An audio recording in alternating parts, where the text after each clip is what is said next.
Nalusaw na nga po yung ating minomonitor na low pressure area dito sa may silangan ng Quezon kaninang umaga. Subalit may nabuong panibagong low pressure area dito sa may West Philippine Sea. As of 3 in the afternoon ay nasa higit 300 kilometers ang nasabing bagong low pressure area sa may kanluran ng Dagupan, Pangasinan.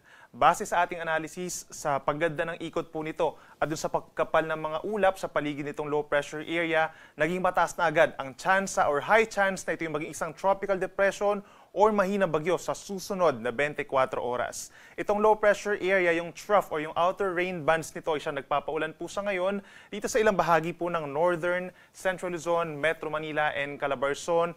Cloudy skies pero mangilan-ngilan nga lamang po sa ngayon yung nagkakaroon ng mga kalat-kalat na ulan at mga thunderstorms. Susugaruhin pa rin po na meron kayong daladalang payong dahil dito sa may trough ng low pressure area.